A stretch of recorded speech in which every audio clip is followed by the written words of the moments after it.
Que bom encontrar você novamente para conversarmos um pouco sobre ideias, conhecimentos e práticas que agilizem a nossa vida de modo produtivo e muito útil. Separei então hoje o tema da imagética. As imagens são produzidas no nosso cérebro de algum modo interessante que hoje a neurociência, a psicologia estudam com mais detalhe.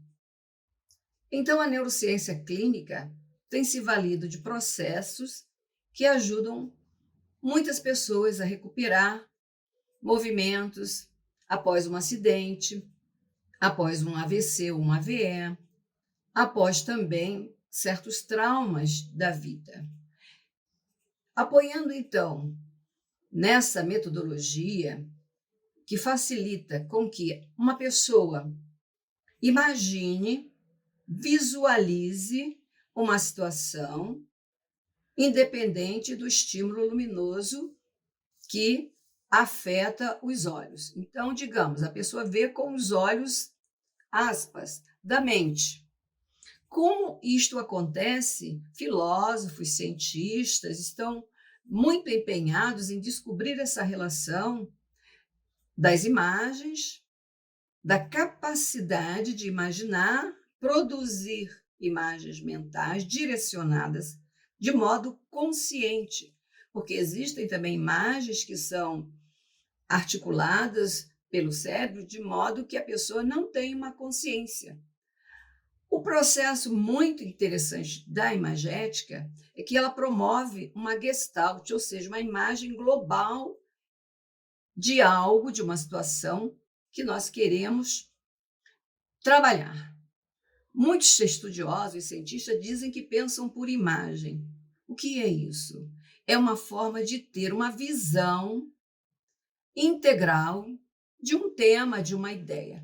E como isto pode ser favorecido na nossa vida, que é o foco hoje. Como nós podemos usar essa poderosa técnica de imagética para evitar problemas, conflitos, superar situações, melhorar a saúde física e mental.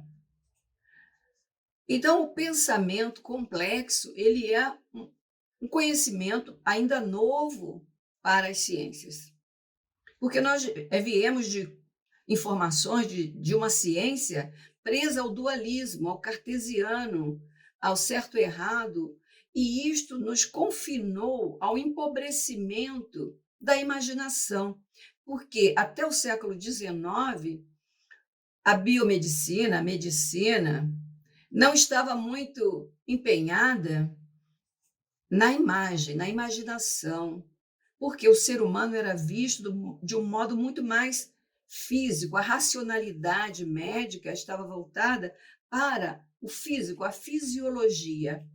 E a saúde, de modo geral, era vista apenas como tratar a doença. Numa medicina que opta por uma racionalidade sistêmica, vendo a pessoa como um todo, isso ganha uma outra dimensão. A partir do momento em que médicos, pesquisadores, psicólogos, cientistas começaram a olhar para o ser humano de uma forma mais global, mente, emoções, corpo, não podem mais ser vistos de modo separado. É o que nós estamos vendo nas terapias integrativas. Neste momento, as pessoas querem ser vistas e tratadas como um todo.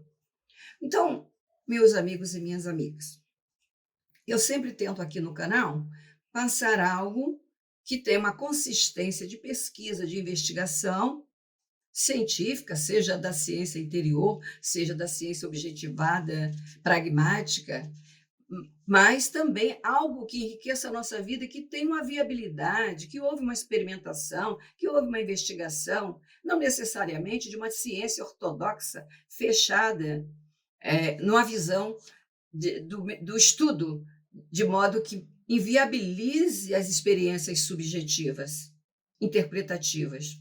Então, a imagética, tão estudada, principalmente hoje, por filósofos como Daniel Dennett e outros, e alguns neurocientistas estão tentando entender essa capacidade de imaginação também relacionada com a inteligência artificial. Hoje já se pensa em se fazer, já está sendo feito um computador que possa copiar as atividades cerebrais, ou seja, possa funcionar como um cérebro humano.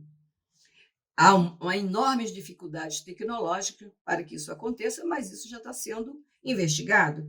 Então, a imagem interna nossa, de cada um de nós, ela é poderosa, ela produz modificações cerebrais através da neuroplasticidade, que é a forma que o cérebro tem de se reorganizar. Mas, para isso, nós precisamos de inputs, de estímulos novos, de reorganização, de ideias e de emoções e de hábitos. Como fazer isso, então? Como usar esse poder maravilhoso da imagética na nossa vida diária?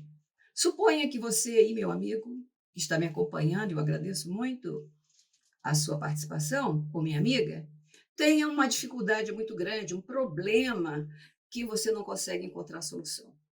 O nosso cérebro racional, o córtex pré-frontal, que decide, que analisa, que viabiliza que processemos dados com lógica, ele é muito preso a certas articulações do ego, paradigmas fechados, que não se modificam. Então, o ego inibe um fator muito importante, que é a intuição. E a intuição é uma forma de conversa interior, que pode até ter outras variáveis nessa conversa, mas é uma conversa mais profunda consigo mesmo.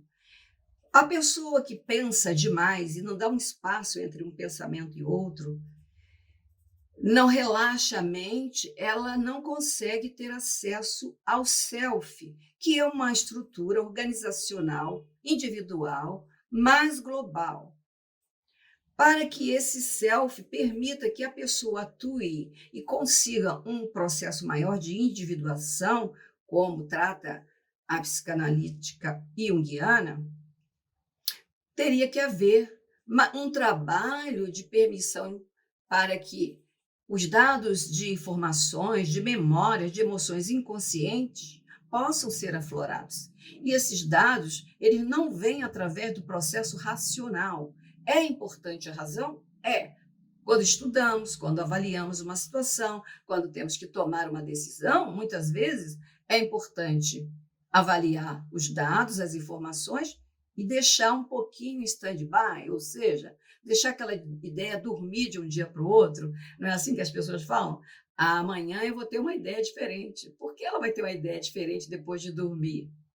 É porque exatamente houve esse repouso do racional e o inconsciente aflora, as memórias integradas, memórias antigas e memórias que você não tem acesso no racional, no dado lógico, elas vão aflorar e vão permitir. É assim que trabalham os artistas. Eles permitem, através do exercício da criação, que as vivências aflorem, que elas apareçam de modo espontâneo e não de modo castrador, repressor, através de uma razão que tenta obedecer uma lógica pragmática, muitas vezes copiada de modelos fixos sociais, de modelos que ela aprendeu que tem que valorizar. Então, a individualidade, aquilo que a pessoa tem de riqueza interior, não aparece. A dica é a seguinte para vocês. É um exercício que eu faço também quando estou criando, produzindo meus livros, e que vai gerar muito benefício se você se predispuser a praticar, porque sem prática não é possível. Existe um esportista conhecido, chinês, que ganhou medalhas olímpicas, fazendo exatamente a imagética, praticando a imaginação guiada por ele mesmo, produzida por ele mesmo. Às vezes, há pessoas que são levadas a um processo de imagética induzido, guiado. Os psicanalistas podem fazer isso, os psicoterapeutas, terapeutas que trabalham com vivências passadas, com a psicossomática, com as terapias integrativas, eles podem formular um cenário, um panorama induzido mentalmente para você ter acesso a memórias que estão esquecidas, que não estão sendo acessadas. A imagem, o exercício da imagem, se for associado, então, com outras técnicas terapêuticas, pode ser extremamente revelador, pode trazer a pessoa de volta para uma circunstância mais positiva, mais saudável, principalmente de pessoas que vivenciaram traumas. Então, a imagética está sendo empregada para recuperar movimentos de pessoas que tiveram acidentes, AVCs, traumas mesmo, psicológicos profundos, e também como processo pedagógico de aprendizagem. Então, eu vou deixar essa diquinha de que, se você tem uma situação que você quer melhorar, quer entender, quer aprofundar, você vai se sentar ou se deitar em um lugar confortável, silencioso, e vai visualizar detalhadamente, numa tela mental que você vai criar, cada detalhe que você deseja realizar, como se estivesse acontecendo agora, no presente. E você vai ficar alguns minutos, tantos quantos você queira, sem desviar a atenção, criando essa imagem plástica mental, usando os seus neurônios, a sua capacidade imaginativa, os seus veículos de manifestação de sua consciência, se a gente quiser fazer isso num termo mais profundo, além do corpo denso biológico, dos corpos de manifestação mais sutis, que são considerados nas tradições espiritualistas, por exemplo, que fazem essas práticas.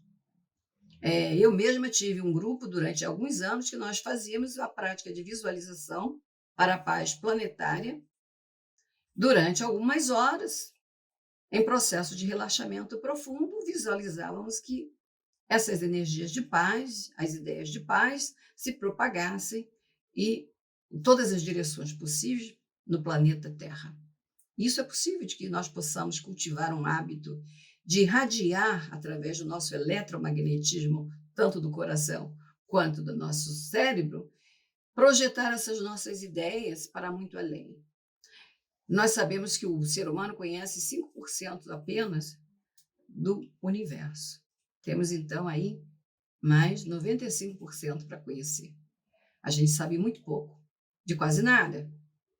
Então, vamos adiante. Você vai fazer uma prática, escolher um lugar confortável, tranquilo, vai visualizar o que você quer mudar, ou um relacionamento, ou uma situação, aquilo que você quer conseguir, e projetar através da sua capacidade mental, imagética, algo detalhadamente que você quer realizar.